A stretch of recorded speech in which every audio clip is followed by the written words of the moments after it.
falando sobre a operação do erro. Em 2 Tessalonicenses, capítulo 2, versos 7 a 11, conforme podemos ler, está registrada essa operação. A quem ela é destinada? Qual é o seu propósito? Quando acontecerá? Sobre estas questões compartilharemos algo a respeito neste vídeo. Os espiritualmente mortos, ou seja, aqueles que não viveram a experiência do novo nascimento, apenas têm consciência da sua vida natural. Nessa situação, precisam ouvir o Evangelho pregado atualmente pelos 4 cantos do mundo.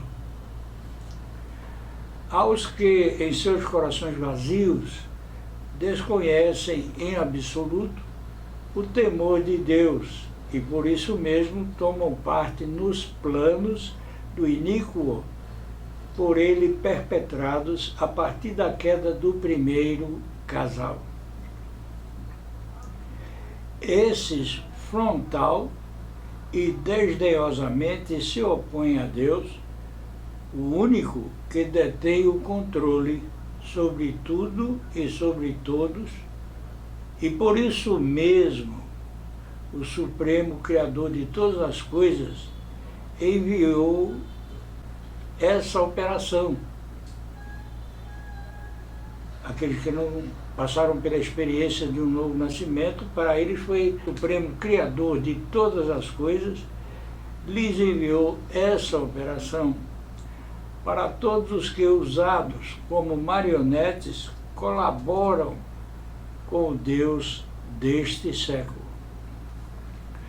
A incomparável paciência, longanimidade de Deus é evidenciada por ele suportar, a despeito de tantos erros, tanta maldade, tanta ingratidão e irreverência demonstrados pelo homem que jaz em seus delitos e pecados, oportunidade de salvação, por meio daquele cujo nome é o único nome pelo qual importa que sejamos salvos da segunda morte, a espiritual, o eterno afastamento da sua presença. Não é difícil perceber a evidência dos sinais que demonstram a rebelião da humanidade caída contra o Deus dos deuses. Convido você a ouvir o que diz o Salmo 37, versos 5 a 11. Entrega teu caminho ao Senhor, confia nele, e ele fará sobressair a tua justiça como a luz e o teu juízo como o meio-dia. Descansa no Senhor e espera nele. Não te indignes por causa daquele que prospera em seu caminho, por causa do homem que executa astutos intentos. Deixa a ira e abandona o furor. Não te indignes de forma alguma para fazer o mal, porque os malfeitores serão desarraigados, mas aqueles que esperam no Senhor herdarão a terra. Pois ainda um pouco e o ímpio não existirá. Olharás para o seu lugar e não aparecerá. Mas os mansos herdarão a terra e se deleitarão na abundância da paz. Leamos então essa porção bíblica contida em 2 Tessalonicenses, capítulo 2, versos 7 a 10. Porque já o mistério da injustiça opera, somente há um que agora o retém, até que do meio seja tirado. E então será revelado o iníquo, a quem o Senhor deixará pelo espírito da sua boca e aniquilará pelo esplendor da sua vinda. a esse cuja vinda segundo a eficácia de Satanás, com todo o poder e sinais e prodígios da mentira, e com todo o engano da injustiça para os que perecem, porque não receberam o amor da verdade para se salvarem. Nesse trecho da segunda carta de Paulo aos Tessalonicenses, o apóstolo não deixa claro qual o obstáculo a impedir a livre, porém temporária e permitida por Deus, ação de Satanás. Sei que este é um assunto para estudiosos e seria até prepotência da minha parte formar alguma opinião a respeito. Todavia, meu intento neste vídeo é compartilhar com os irmãos o que nos diz a Bíblia sobre esse assunto e convidar a todos a refletir sobre tão importante tema. Embora estudiosos da Bíblia tenham diferentes percepções ou cheguem a diferentes interpretações ou conclusões acerca de quem imporia limite à ação sem freios de Satanás, desejo compartilhar o que sinto em meu coração com humildade e pedindo a orientação de Deus. Porque Paulo falou na segunda epístola aos Tessalonicenses sobre a manifestação do anticristo? Porque Paulo, no capítulo 1 dessa sua carta aos Tessalonicenses, fala a respeito do que acontecerá nos últimos dias. A certeza da vinda de Cristo sempre deve, em todos os tempos, estar no coração das suas ovelhas. Nos versos 7 a 10 do capítulo 1 da segunda carta de Paulo aos cristãos em Tessalônica, lemos: E a vós, que sois atribulados, descanso conosco, quando se manifestar o Senhor Jesus, desde o céu com os anjos do seu poder, com labareda de fogo, tomando vingança dos que não conhecem a Deus e dos que não obedecem ao Evangelho de nosso Senhor Jesus Cristo, os quais, por castigo, padecerão eterna perdição, longe da face do Senhor e da glória do seu poder. Quando vier para ser glorificado nos seus santos e para se fazer admirável naquele dia em todos os que creem, porquanto nosso testemunho foi crido entre vós. Falando a respeito da vinda do Senhor, assim registrou Paulo em 2 Tessalonicenses, capítulo 2, versos 2 a 7. Ora, irmãos, rogamo-vos pela vinda do nosso Senhor Jesus Cristo e pela reunião com Ele, que não vos movais facilmente do vosso entendimento, nem vos perturbeis, quer por espírito, quer por palavra, quer por epístola, como de nós, como se o dia de Cristo estivesse já perto. Ninguém de maneira alguma vos engane, porque não será assim sem que antes venha a apostasia e se manifeste o homem do pecado, o filho da perdição, o qual se opõe e se levanta contra tudo que se chama Deus ou se adora, de sorte que se assentará como Deus no templo de Deus, querendo parecer Deus. O mistério da injustiça, o qual tem por trás o maligno, já opera há muito. Porém, a operação do erro ocorrerá nos últimos dias, conforme propósito de Deus, pelos atos que a humanidade descrente cometeu contra a autoridade das autoridades. Assim podemos ver lendo as seguintes citações bíblicas. 2 Tessalonicenses, capítulo 2, verso 11. E por isso Deus lhes enviará a operação do erro, para que creiam a mentira, Apocalipse 17, verso 17.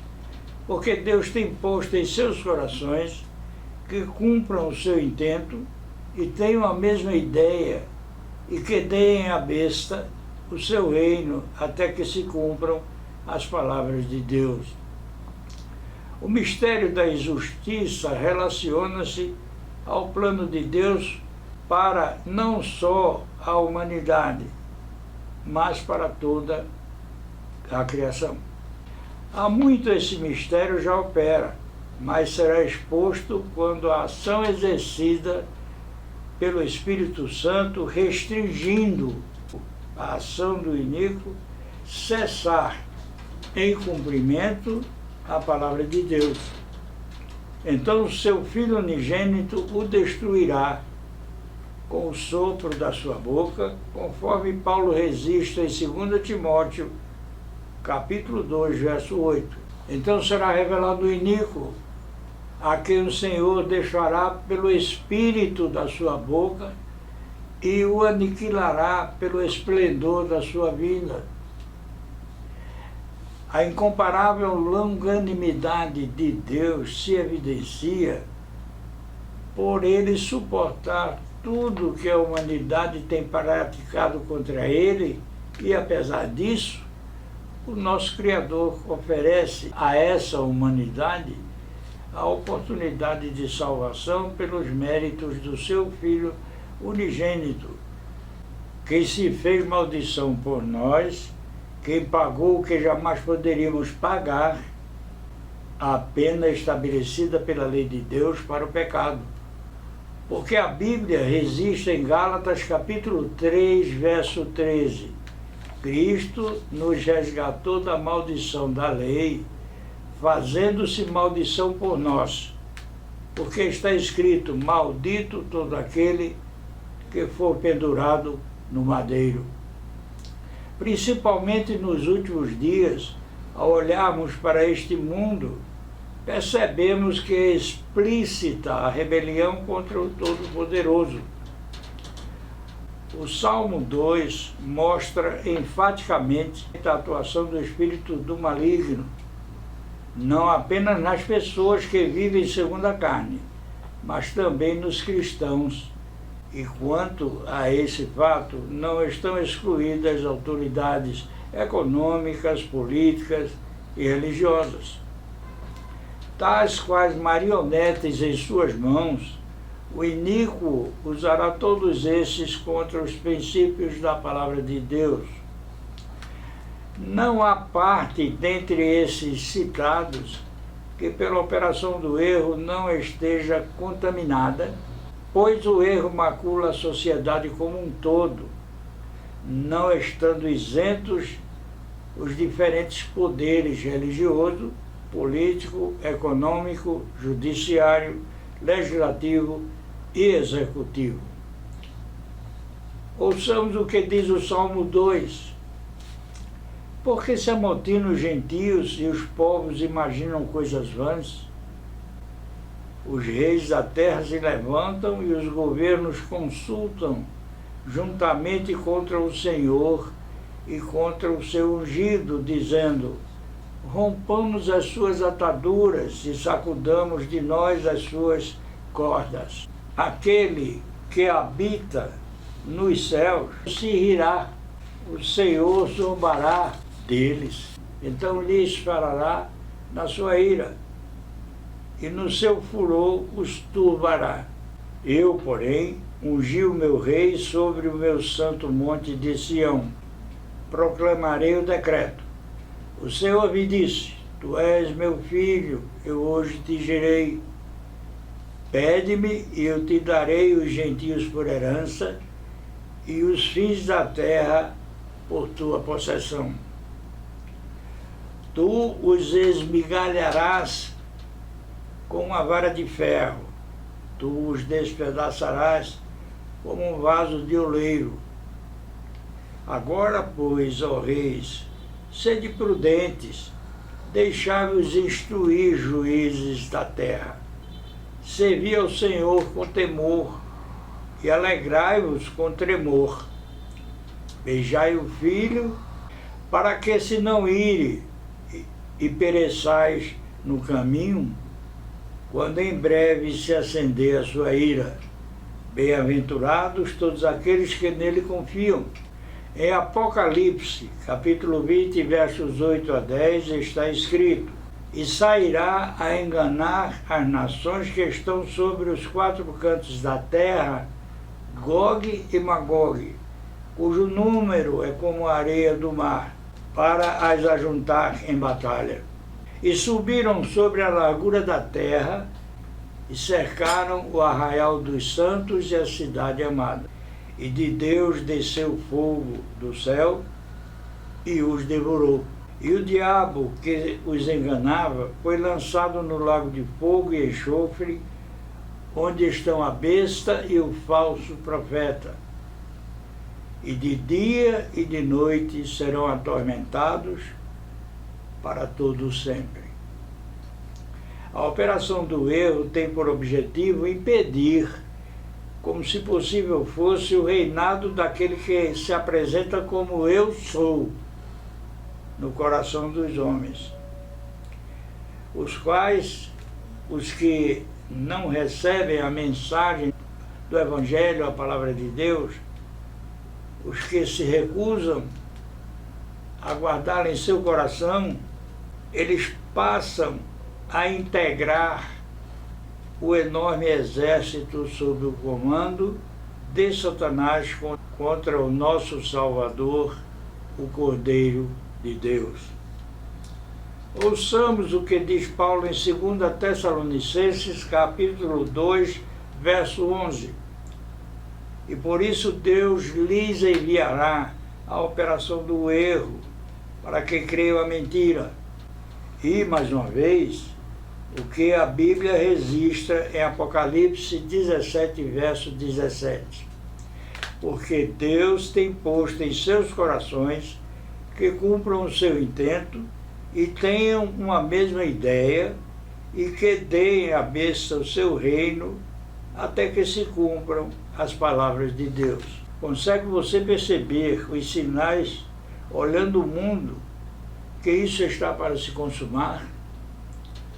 Teria você ouvidos para ouvir?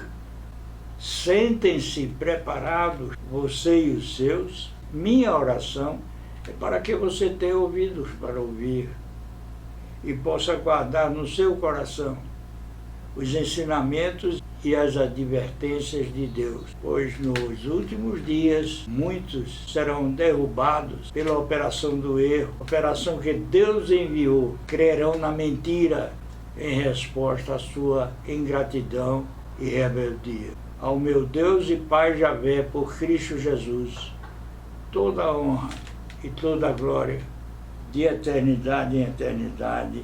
Amém.